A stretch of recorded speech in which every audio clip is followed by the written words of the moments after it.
arcade cabinets or cereal boxes to like skateboard magazines or even religious icons. I think that gives some of that ability for these different ways of making meaning, both for us and for the viewers over time in the way they see some of those images.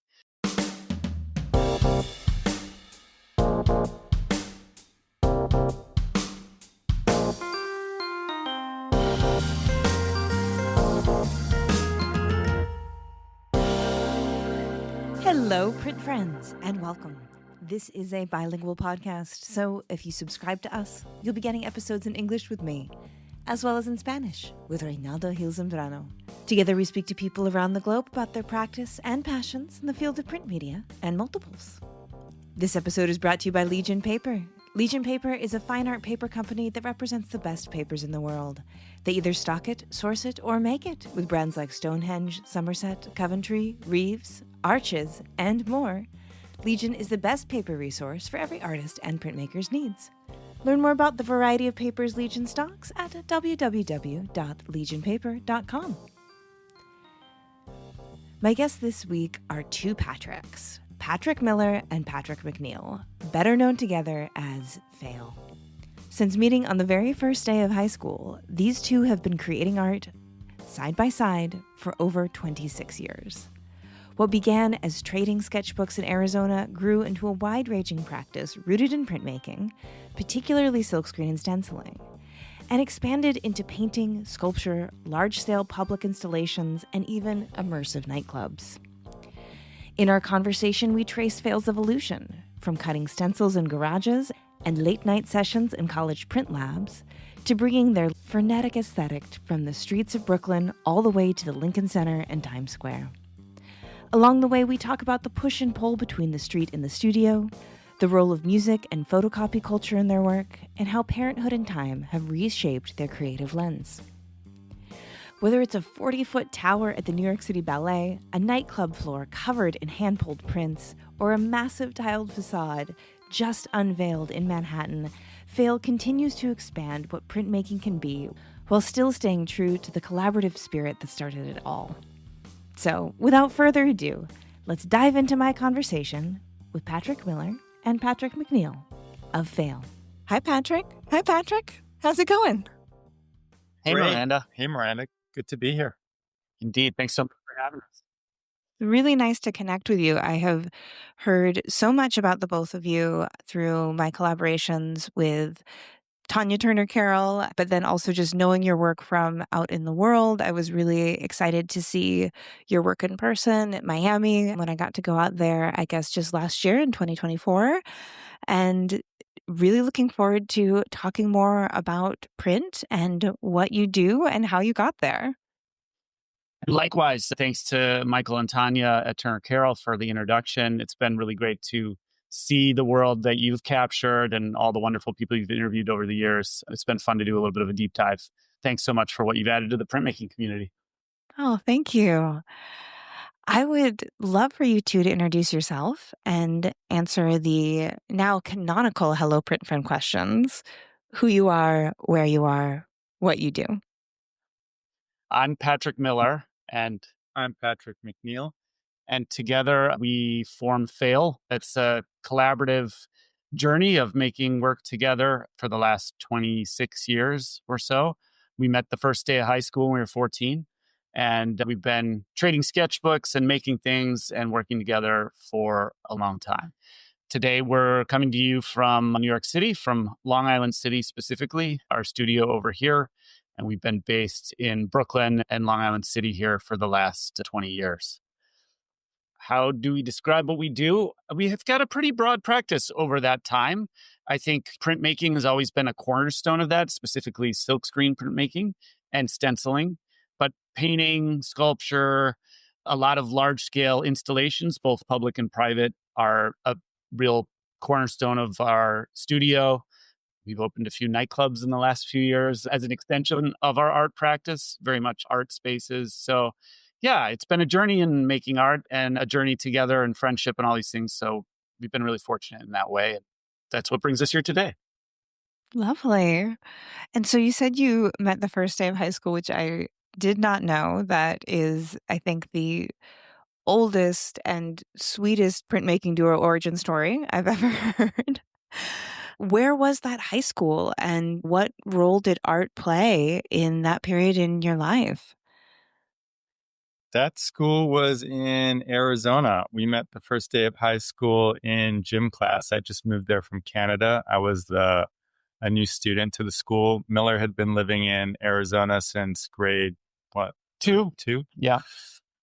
And we both had the same name, and they kept calling with the same last initial, and they kept calling our names through attendance. And finally, we were sitting together in gym class on the third one and raised our hands together, and that's how we met. And then we had a really wonderful art teacher, Marcy Warner, through high school that we shared art classes all through, and that's where the friendship took Yeah. shape, was through art class. A lot of trading sketchbooks as well, not maybe always paying attention in class and those things. But I think it was just something we really shared. It was both inspiring, I think, to have somebody that connected on like a similar level to the things that you got excited about through art and music and just culture and all that. And not to mention like skateboarding and comic books and just like a whole kind of world of ephemera that I think we both really enjoyed and from an early time got to trade back and forth. And was it pretty much a through line from that time period to doing a professional practice together, or did you two go off in different directions and then reconnect? So we both went up to northern Arizona for a year and kind of both had started college together. And then I ended up taking some time off and just working. Patrick went to England for a year, which I think was really, I guess we shared a little bit of a symbiotic kind of role again with inspiration, where the things he was being inspired by, he would be sending postcards back, or like the sketchbook would come back and it would be filled with things he was exposed to. And then I would riff on that. And there was always a little bit of bouncing those things back and forward. But I think being in England, as we look back over the years, was especially as it opened up the doors to like stenciling and silk screening, and maybe even the idea of like graphic design as a career path or way of studying versus just like fine art were all things that stemmed from that. And nightlife. Yeah. Yeah. Yeah. From there, we both went separate paths where I ended up in Minneapolis and Patrick was in New York. And I remember along that way, especially for me, in kind of my time off before going to art school, I was cutting a lot of stencils in the garage and just making paintings and things like that that were coming from what I'd seen Pat doing and being exposed to. And he had started taking I think maybe a woodblock printing class. Yeah, at FIT, you had to take a woodblock printing class before you were allowed to take a silkscreen class. So that was my first printing class in university, was a woodblock printing class. And I remember seeing those and being really inspired in that way of like making multiples and just transferring an image and things like that. And so, and this idea that graphic design could be an interesting thing to study. I think we both really liked typography and lettering and just graphic iconography. And so when I went back to art school in Minneapolis and Patrick continued in FIT, we were both had this sort of like love with what I think silk screening ultimately became as a tool to make imagery and to build up backgrounds and things like that. And FIT was great because it was set up for like fabric printing and these really long tables, which I'm speaking for you, Pat, here, but it's allowed, I think, a lot of prints to happen at once, a lot of monoprints and documentation that kind of he was doing really allowed for this great exploration through a series. Yeah, there was no graphic design printing program at FIT at the time. It was all set up for printing textiles and yardage. So they had these really long tables where they'd lay out the fabric and rails set up to print patterns. So there was no like registration clamps in that department for making additions and stuff like that. So we just lay the sheets of paper out along the paper and kind of free form it loosely and say, do 8 monoprints and just build them up loosely. And also, I think just seeing on the tables, they had them all covered with canvas for printing the fabric on top. And there would be all these leftover bits of the printing that were left on those pieces of fabric. And that was always inspiring to see how those layers built up and stuff. But yeah, it was a very loosey-goosey department. Everyone would be printing textiles. I was the only one in there printing paper and causing trouble. And as Patrick would come out, we'd pretty much spend all our time in the print labs. At MCAD, it was 24-hour access. It was all the free ink you could use except for white, Wow. which was incredible. We'd be painting with that ink, and Pat would come out on spring break or in the summer, and just like the whole school would be gone. But we would be in the print lab until 3 a.m. every night, just making a ton of work. And it was a really incredible time, just in terms of like volume that we were producing. And in that time, we were also setting the like foundation of what FAILE would become, and being inspired by what was happening on the street here in New York. And then choosing to put a name together as like our collaboration. I think some of that was being inspired by just looking at like bands and the way bands make music, when everyone brings something to it, but it's the combination of it all together that really makes the sound and makes the art. So I think in terms of putting a name to our collaboration and like having that idea, yeah, there seemed like a real through line there to the way we were making work and the way we wanted to put work up on the street and have a name for it and give it a life through this process. Yeah. And I can definitely, just the way you're describing that, those tables and that sort of like the chance of things layering up and creating a kind of chaos that also then creates a finished image that has its own separate effect. That aesthetic and to some extent that process is still very present in what FAILE does, it seems. And so even from the printmaking and those like really early roots of the way chance and layers and that abundance of image and technology can create something totally different and its own thing in the end. Yeah. Absolutely. Yeah. A lot of printmakers will talk about serendipity and the role that plays in sort of the process because it is so process driven. I think that silkscreen was very much a tool for us in the almost a paintbrush would be. And I think a lot of looking back at Warhol and Rauschenberg and some of those like early influences were a part of that. And I think that is not necessarily something we were seeing on the street in the way it was translating through to what would be like a gallery piece. And I think that's something we brought to somewhat of the street art aesthetic over time, was that kind of these heavily layered backgrounds and trying to capture a little bit of what was happening on the street. But a lot of that was really also happening from those print tables and just from building up like those test prints and then knocking it out and laying that image over and having that sort of graphic icon in the middle. And yeah, that was a big part of how our early aesthetic evolved. Yeah. I definitely wanted to ask you about the ways in which that early street-based practice affected and informed and then now shows up in work that you do that's with galleries, with museums, with the New York City Ballet. I can tell you the way I feel like I see it show up, but I would love to hear from you two, having lived it and gone through it. In what ways does it inform what you do now? I don't know. It's a lot different now than it was in the beginning because in the beginning, the practice was a lot more involved on the street on a weekly level. We were out there all the time. And the culture was different at that time as well. It was more about like smaller pieces, postering and stenciling. A lot of the culture now shifted towards more mural and like large scale kind of production. So that it's different in that regard. A lot of the earlier stuff was you'd be out. A good example would be you'd be on the street putting something up, maybe doing a paint gesture on a wall. And it'd be a lot quicker and looser because you're not necessarily focused on the gesture that's in front of you like you would be in the studio.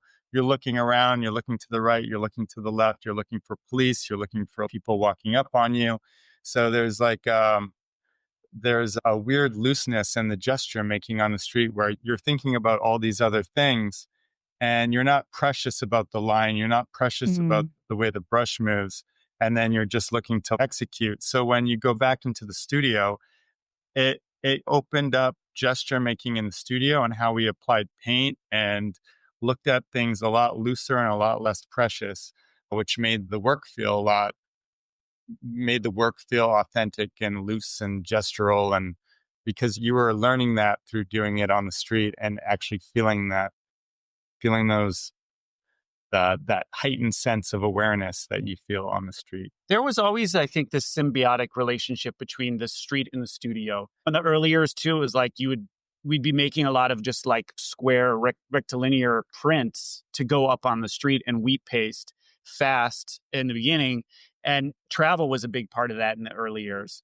And so like you'd make a certain amount of those prints, but then you'd run out on the somewhere halfway through the trip. And that's when stencil making really became like an extension of our printmaking practice, where it was like now you could cut a stencil on acetate film and then you could just roll those up from city to city and go out. And now, because you weren't just putting up like a poster, you were making those loose marks to give it like a background to top off of what was happening on the wall and then layer the stencil back over that. So there were all these things that were happening. And I think a lot of those rectilinear things became very much an inspiration. One, as paper ripping, a lot of our like early paintings were very much about painting rips and things like that. And then eventually, as our wood-based works happened, there was a lot of this like rectilinear form that I think was coming a lot from that postering that was happening on the street and seeing those things. So there's always been this kind of like making the thing on the street and then how it comes back into the studio, or how that's going to live out in the public, and then documenting that and taking photos of it over the way, and then reburning a new screen of that image, but now with all these other things layered over it, and then bringing that into the studio and saying, this is where this ends for now, and this is the art. And it's like a capturing of a moment. So that's always been a big part of the process of making the work and how it informs the work. I also think from a material standpoint, just working on the street, working on metal, working on wood, understanding those mediums and how they're affected by weather and time. And traveling, like Pat said, we wouldn't bring work with us. A lot of the time we would, if there was a pop-up show or something in a different city, we would go and salvage material and use the stencils to build the show there on the spot. So that kind of like building and collecting of material, I think also informed the materials that we worked on in the studio and how we worked on those materials. Yeah, for sure. I definitely was thinking of it too in terms of in this folds into a lot of what you already spoke to, but just the sense of movement in your work, that kind of almost like aliveness, and that you've got all these energies going different directions. You have the layers of the images, you have your brain goes in and starts to decode all of these different references, the text, the appropriated imagery, all this sort of thing. And it gives it this sort of vibration that has that almost frenetic feeling that street art sometimes has inherently, because it needs to be done in a clandestine manner, because it needs to be done quickly. And then it's just, I think, part of what makes your work fascinating to look at and to return to is the fact that it continues to, it has that sort of buzzy movement feeling to it, but it also has this ability to keep giving the more you return to it, with its complexity and with the fact that it's not actually like hapdashed. It actually has an intention and has a precision, but still retains that kind of alive, spontaneous quality. Yeah. Yeah. Thank you. It's interesting because a lot of our practice really starts with image making, and it like that's where the things start. And there's usually, an idea or something that's being built around like how these images are collaged together. Storytelling is the core of that, this kind of representational iconography that I think just from growing up with like marketing in the 1980s and video games and arcade cabinets and these kind of like hero covers or cereal boxes to like skateboard magazines or even religious icons, all are like a part of our stew that like we're pulling from as we make these images. And then I think that gives some of that ability for these different ways of making meaning, both for us and for the viewers over time in the way they see some of those images. And then I think trying to capture like how those images live in space or live on a material or as a sculpture and how that changes what the image says or the medium is a big part of that. But there is always a little bit of trying to capture that, I think, rhythm and flow and trying to make it dynamic through these images and celebrate that over time. Yeah, that's definitely a big part of the core of our practice. When you're collecting the images, producing them, layering them, do you know what you're going for? Do you know what your finished image is going to be when you start, generally speaking?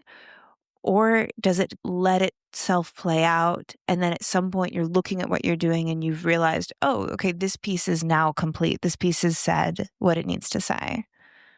I think it's both. Sometimes it's just thumbing through something, going through old books and seeing something and being like, oh, I could work that. Sometimes it's here, I have an idea. Here's what I want it to be about. And then, or even a headline. You know what I mean? Like you've written something and you're like, oh, that's awesome.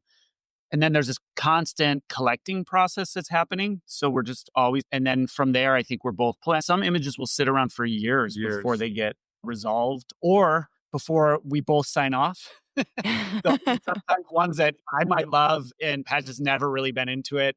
And so it's like over time, eventually it usually comes to light, but it like needs something to get there. Same for him.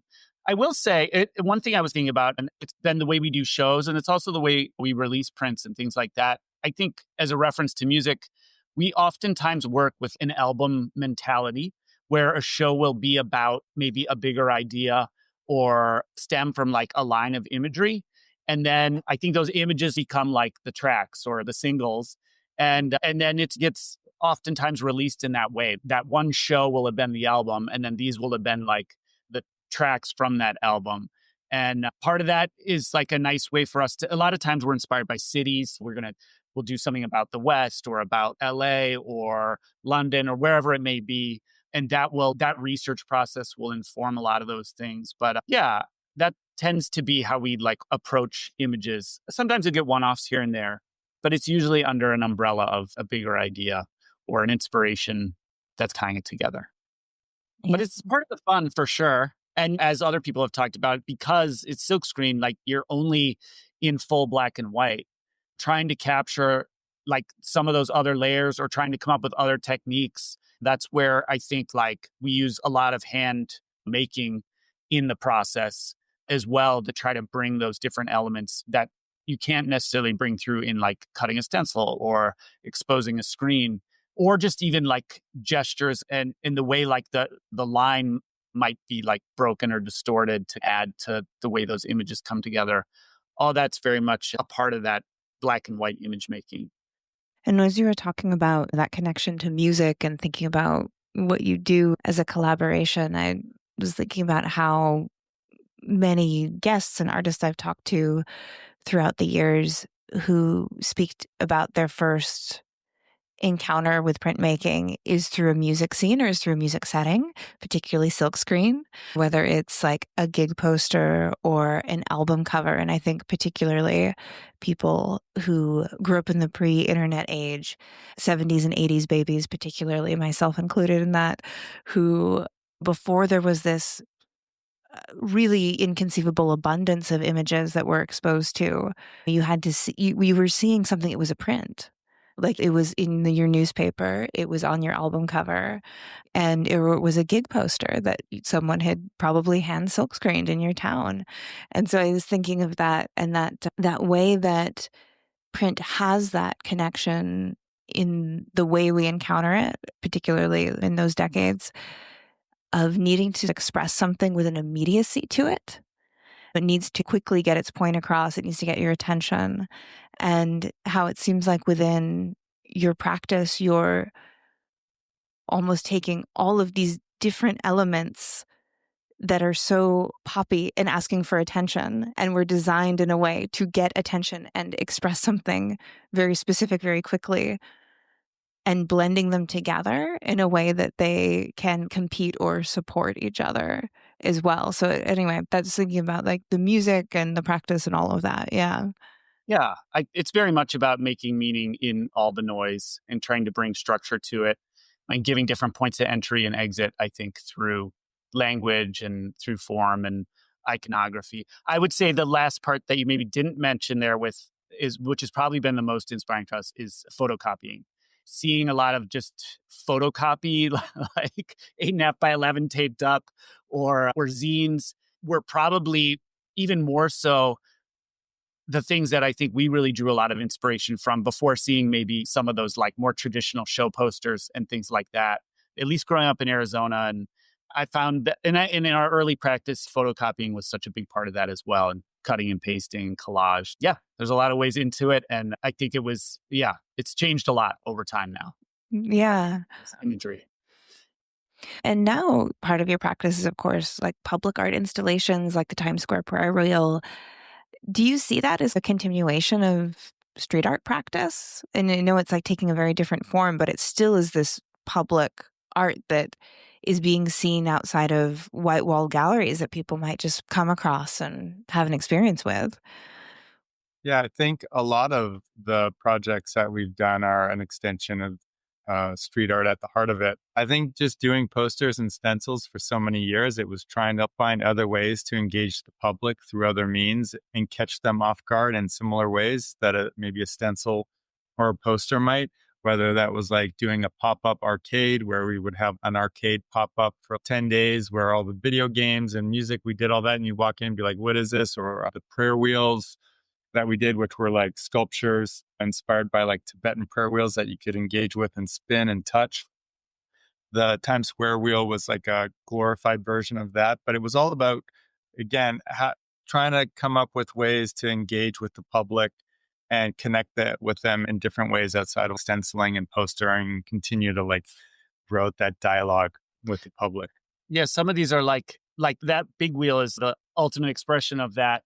Whereas they started as these one-off wheels that we were putting up illegally on the street, mostly around Brooklyn. And that was like getting dressed up in construction gear and being out there for 45 minutes with a hammer drill, trying to get those into the ground. Things like that, where there was that extension, I think was something we were really excited about. The temple, we made this massive temple that was all ceramic and stone and marble and all these different things that only lived for a month. And people would walk up with their this was in Lisbon, and they'd walk up with their Lisbon book thinking this was like this kind of artifact to some other crazy mythology. But there was very much this idea of like, how could you pull that off to trick people into accepting it and living with it as this thing? That was a really fun part of, I think, a lot of the early years of the practice. That sounds so cool. Yeah, it's amazing what you can get away with just a high-vis vest on, honestly. Yeah, or during the daytime. Night's always a tougher time to be doing these things. Yeah, absolutely. I'd love for you to talk about as well the Les Ballets du Fail and how that project came about, speaking of seeing art in maybe unexpected places. And in terms of taking on a project of that scale, what are you drawing from in all your practice leading up to that to take on something like that? I think the original initiative was New York City Ballet was trying to connect with the younger audience. And that project came to us through an agency, a friend at an agency, but they had really liked our work. And one of the ideas was bringing back the art series, which they hadn't done for, I think, 20 or 30 years. It had just laid dormant. And we pitched this really ambitious 40-foot tall, 16-foot by 16-foot tower in the middle of in the lobby there. And it was, I maybe look back, I don't know for you, but that may have been the most stressful time. There was 2 shows. Yeah, there were 2 shows. 3 months to execute. And I don't know how many, it was a series of all these wood panels that ranged from like 1 foot to 2 feet, 2 feet. They were like smaller panels all built together into this tower, and all were hand painted and silkscreened. And so it was just this kind of making all the imagery for it, which they opened up their archives to us. So we got to dive deep into all of their graphic language, image making, and then synthesizing that through our lens to create the work we did for that.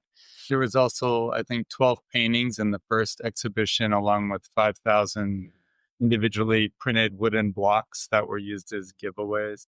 I feel like we've always aimed really high with the expectation that even if it doesn't quite hit that mark, it's still going to be higher than most people would be willing to go.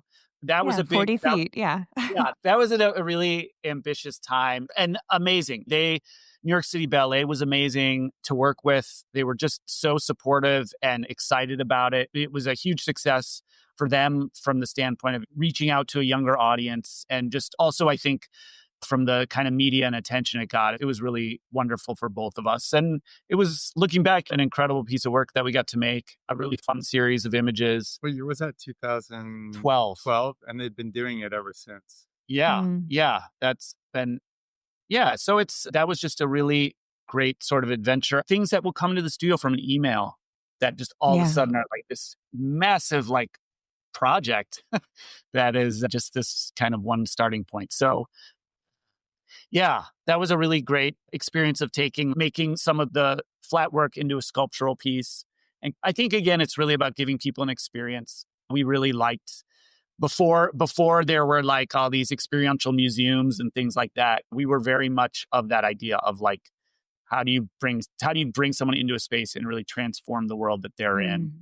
Yeah, that I think achieved that in a monolithic kind of way. A lot of the times it's like just going to a city or to a space and understanding and letting that kind of inform what needs to be there. And being at Lincoln Center, like, I think that idea came on the first visit. They had this really beautiful open reception hall that was like 5 floors high with balconies that you could walk all the way around the reception hall looking down on it. So that's why It also was really, I guess if I'm thinking back now, the blocks and the towers came from, we were doing a show here in New York and there was a column in the middle of the space. Oh, that's right. And we were like, it just did not feel great. And we really wanted something like sculptural in it. So we hid the column boxed it in. Oh, yeah. And it was really a fantastic piece. And then I think as an extension of that, We were talking about Monument Valley and saying, wouldn't it be cool one day to do like bigger versions of these and like Yeah. Monument Valley style? And then we were at Lincoln Center and saw that space. And we're like, we should do the big one here. yeah, Yeah. people started taking the work like during the show. It was a mess in My that regard, gosh. but there was plenty of work there. So That was very strange. yeah, but the work on wood it's been a really great body of work. I think for us, it's very much inspired by quilt making, very much Mhm. inspired by these things that have a history unto themselves, very much like the way we make imagery and those things. You're taking it from one place and giving it a new life by combining it with all these other things. And I think, it's very much the way quilt making is done. It's taking all these individual pieces and giving it form. It's very much the way our collaboration works. It's taking these individual people's minds and putting them together to make the work. There's a very gestalt idea there. And the works on wood were the next extension. The rips were very much a part of that on the street and kind of revealing these other layers. And then the next iteration of that was the works on wood.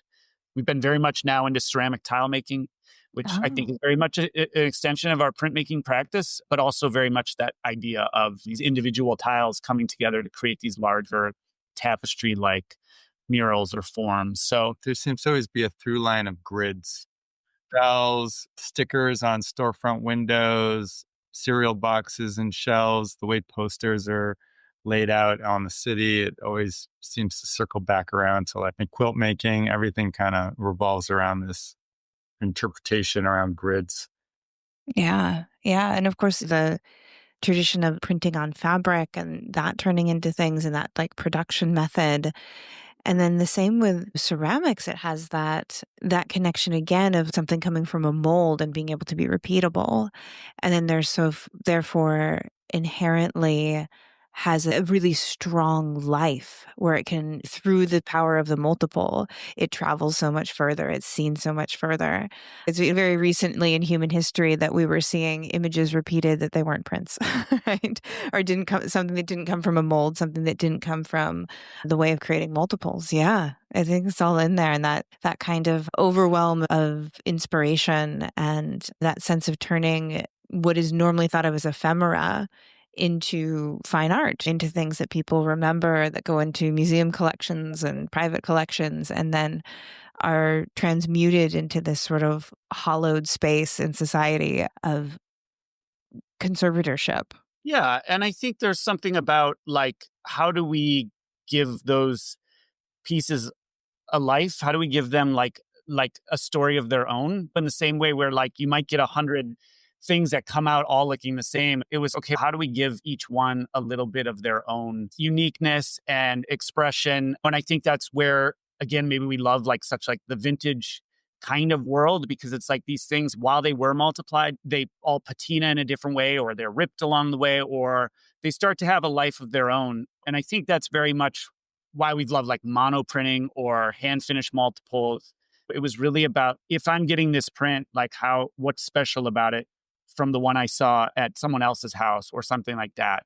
And that was very much, I think, true of the street and other things as you go from city to city, or just any kind of like multiple. I think we see that it was what got us excited about multiples, was like, how do you either take these from that beginning creation or production point and then give it like this individual expression along the way and give that meaning and weave something new into that narrative.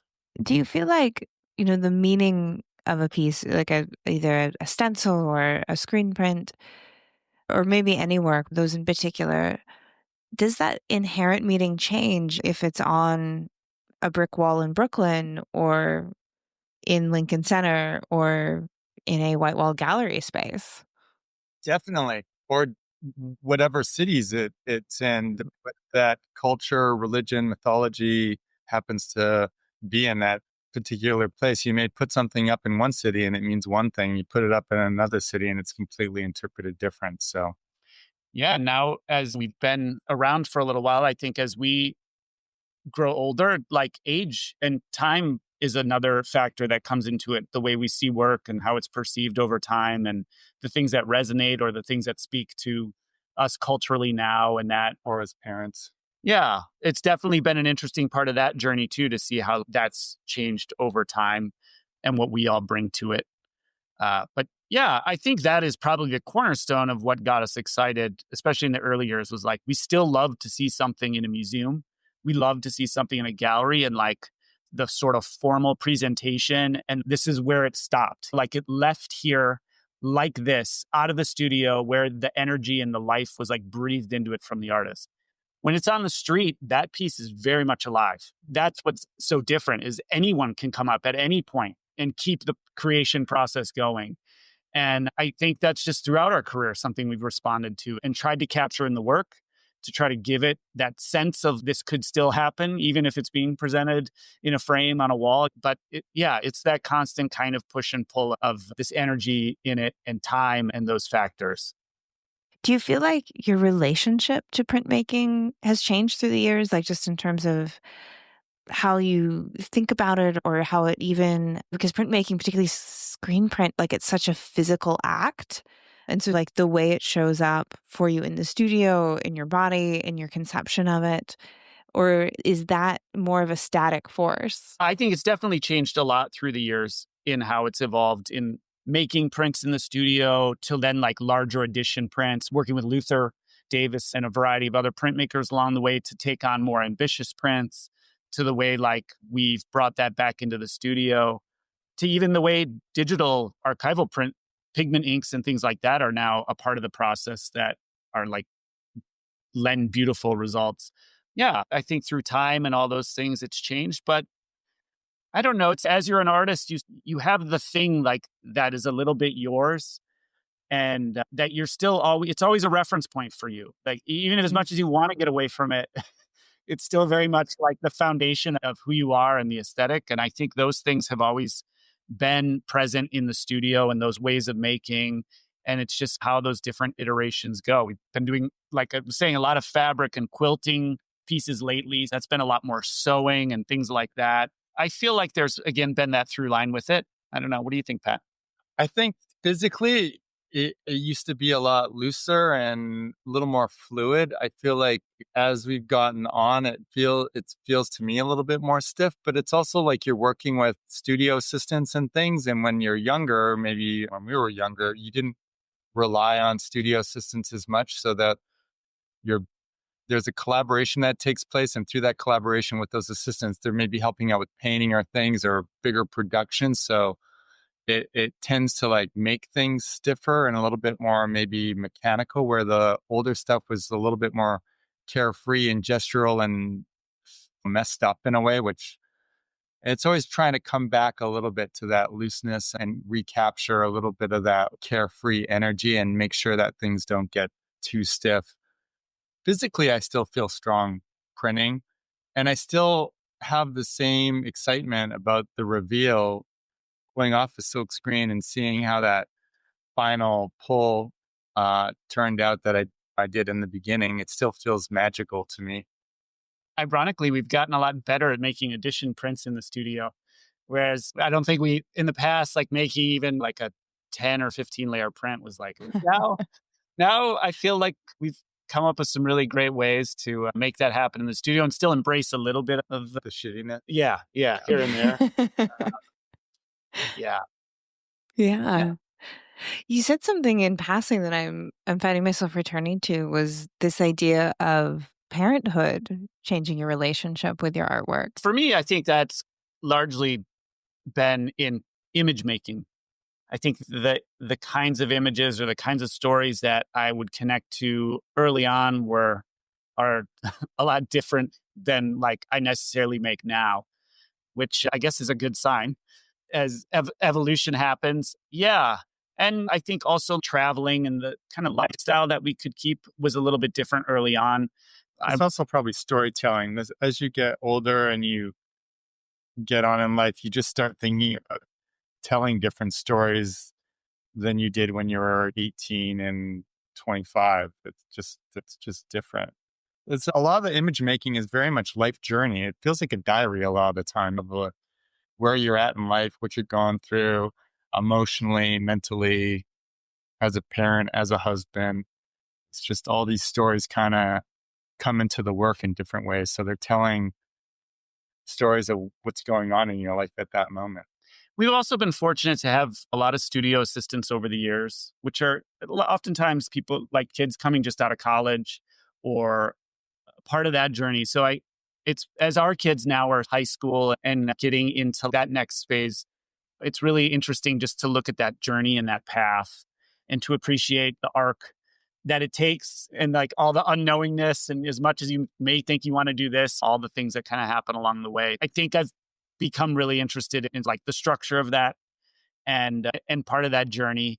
And like Pat said, so much of our work is really like a journal or like a diary and trying to capture that and bring like the things we're feeling to it now and how maybe that reflects on some old things or bringing new ways of making a mark making and things like that into the images. I think I've embraced a lot more now maybe than I did early on.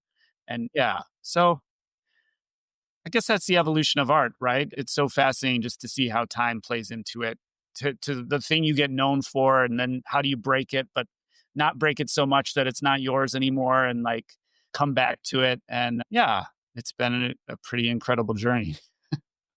Can you look back then at pieces that and really be transported back to that time where you were going through the thing that you were processing or had a particular challenge by looking at the work? Or is the work more of a release of it and once it's out there, it's no longer a part of it?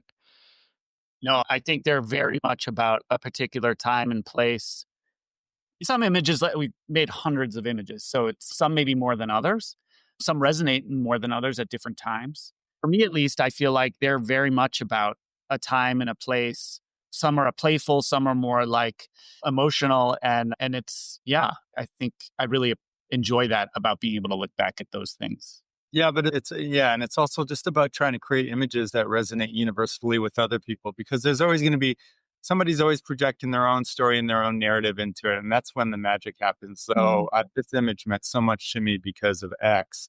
And being able to connect with people in that way, also have your own personal story into it and have it be different is great.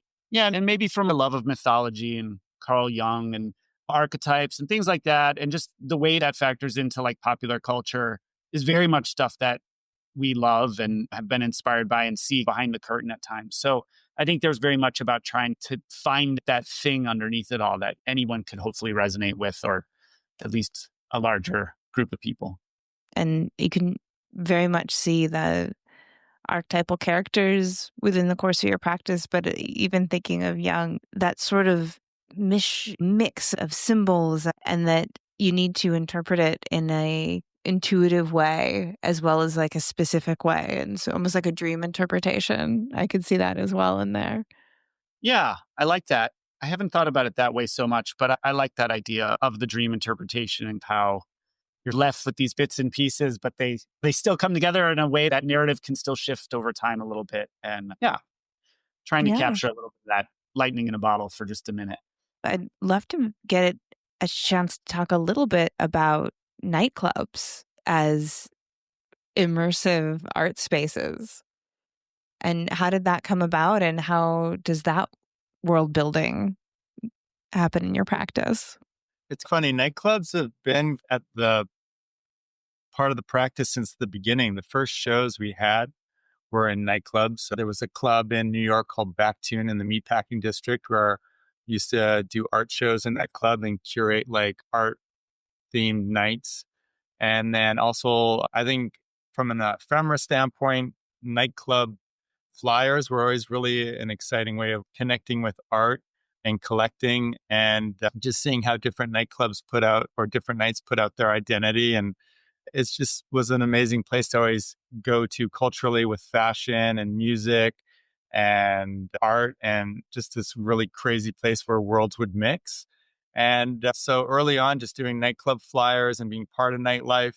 And it just came full circle back. We started a project called Deluxe Flux in 2010. 2010. Yeah, in London with the artist Bast. Yeah.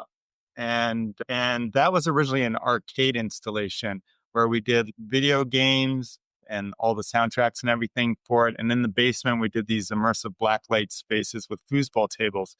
And it became a really fun show. People used to love hanging out. And as we did different iterations of them, we'd always have the blacklight space. And then we started doing like little speakeasies in the back where you could go get drinks. And people always want to hang out there like way after we're closed and just hang out in the blacklight room and blast music. And we had a gallery, Library Street Collective, that we were working with in Detroit many years after starting it, and probably 2016, 17. Yeah.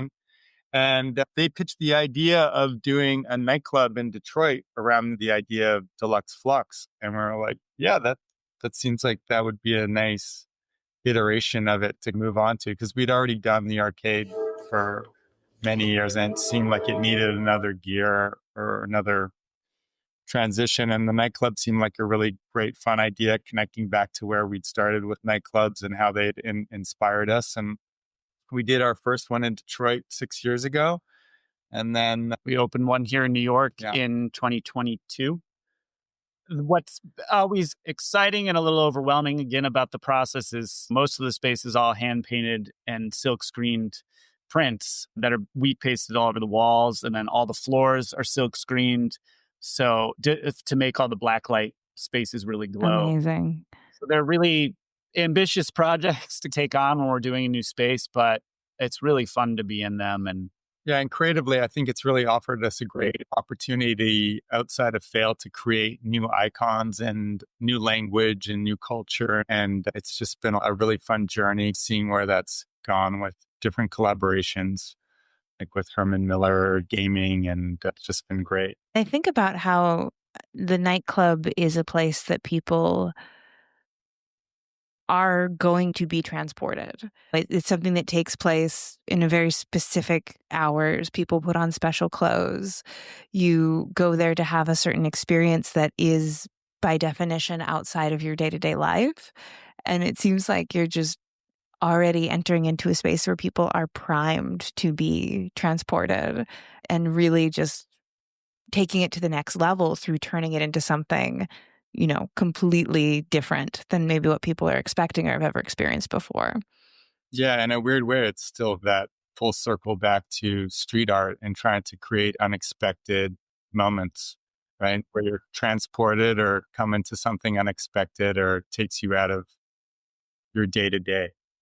Yeah, and I think there's a little part of it too that like growing up as kids during the 80s and seeing like all the things happening in New York City and like all the music that was coming out from like hip hop to all these other influences that were like all happening together. I feel like Deluxe Flux has captured a little bit of that time for us in a nostalgic sort of way with the old arcade machines and like early video game kind of these simple ideas. And there's something still fun about like that like this thing that sort of transports you to another world. Yeah, New York has a very storied history of art collaboration and nightlife with Basquiat and Kenny Sharp and these artists that all, Ron English, that all did crazy nightclub installations and were part of like art and culture mixing. So it's nice to be part of that heritage and that legacy and keep it going.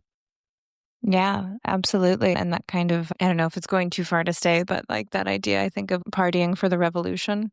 Escapism is definitely, I think, a part of it. And just being with real people in real places, having real experiences is all a part of that. We're excited to have that world for people to enter into. And yeah, let's dance. Beautiful. Yes, absolutely. Absolutely. Where can people find you and follow you and see all the wonderful things FAILE is up to? Yeah, our Instagram is at FAILEart, FAILE, or fail.net. Those are probably the two places we live in digital spaces. You can also look up at Deluxe Flux NYC or Detroit. If you're in either Detroit or New York, come on out to the club one night. And I think that's a really fun place to experience the work and see some of the things we've been talking about. And are there any projects besides those that you want to speak to that are on the horizon or you want people to let people hear about? Probably one of the biggest, which we've slowly been working on for the last 6 years, is this massive tiled building facade here in New York City, which we should be finally unveiling later this month in June. It's on 14th Street and 8th Avenue. I think it'll be the largest tiled facade in New York City. And it's a combination, sort of a patchwork of 8 different tiles to make this larger form and facade. So it should be a really fun piece. And yeah, if you're in New York, check that out. That sounds amazing. That sounds like, yeah, I feel like an hour is just enough to barely scratch the surface of everything you both do, from dancing to massive tile facades to 40-foot high buildings to travel to parenthood. So I hope we get a chance to meet again and talk again at some point, because what you do is amazing and fascinating. And thank you for being a part of the print world. Thanks for sharing this moment in time with us, Miranda. We really appreciate it. And it's been a pleasure to meet you. Thank you. If you like today's episode, we have a Patreon where you can help keep the lights on and get bonus content, like Shop Talk Shorts with past guests. But the very best thing you can do to support this podcast is listen, rate, follow, and share with your fellow print friends around the world. This episode, like all episodes, was written and produced by me, Miranda Metcalf, with music by Joshua Weber. I'll see you in 2 weeks.